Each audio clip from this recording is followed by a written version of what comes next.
Hello and welcome to the International Daily Roundup, where we bring you the major news developments from across the world. In our first story, the Colombian Minister of Defense, Guillermo Botero, was forced to resign after an investigation linked him to a bombing in August in which 8 children were killed. The minister had ordered the bombing. After an investigation revealed his role, several parties in the Colombian Congress announced that they would propose a motion against him. Following this, Botero resigned on Wednesday afternoon. Senator Roy Barreras of the Social Party of National Unity said on Tuesday, November 5th, during a debate on the motion, that when the minister announced the results of this military operation on September 2nd, in which 14 FARC dissidents were killed, he hid the fact that 8 minors were assassinated. The children killed were between the ages of 12 and 17. One minor's identity is still unknown. The bombing took place in the Caqueta department. The day before the operation, sections of the militant group FARC had announced their return to armed struggle. Many have condemned the fact that not only did the Colombian government hide the death of the children in the bombing, but also that they were aware that the children were present when the bombing was ordered.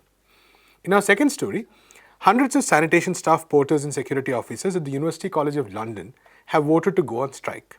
The strike, which is expected to begin on November 19th, is being organized by the Independent Workers' Union of Great Britain, or the IWGB. 98% of those who voted supported the strike. The workers have demanded an end to outsourcing and zero-hour contracts. Most of the nearly 300 workers are among the lowest paid migrant workers in the UCL system, and many of them are outsourced from outside the UK. A key demand is the formalization of the workers and their treatment on par with in-house employees. The workers have also demanded that the two outsourcing companies, Axis and Sodexo, offer them the same pay and benefits as their in-house counterparts. As outsourced workers on zero-hour contracts, migrant labourers are only availed the most minimum of basic wages, 28 days of annual paid leave, and an insurance contribution of 3% from the company.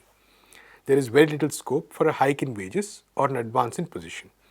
A full-time in-house employee, on the other hand, is entitled to annual wage increments, 41 days of annual paid leave, and an insurance contribution of 18% along with other benefits. In-house workers also get up to 26 weeks of paid sick leave and 18 weeks of paid parental leave, depending on their years of service. In our last story, the cabin crew of the German airlines Lufthansa is going on a nationwide strike after the labour courts have ruled that the strike was legally called by the Flight Attendants Union UFO. The strike began at 11 p.m. on Wednesday and will go on till 11 p.m. on Friday. Already, Lufthansa has had to cancel nearly 1,300 flights. Flight attendants have been demanding better working conditions and work hours and a wage hike.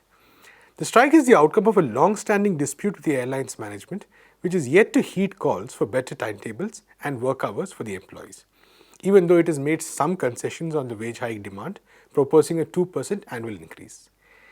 The airlines tried to have the strike declared illegal and argued that the union UFO was no longer a legitimate representative of the workers. However, both the Frankfurt Labour Court and the Appellate Court dismissed the company's petition, as the voters have legitimately voted for the strike organized by the union. That's all we have in this episode of the International Daily Roundup. To read more about these stories, visit our website peoplesdispatch.org and follow us on Facebook, Twitter and Instagram. Thanks for watching. Que cantar, que vamos a triunfar, avanza ya.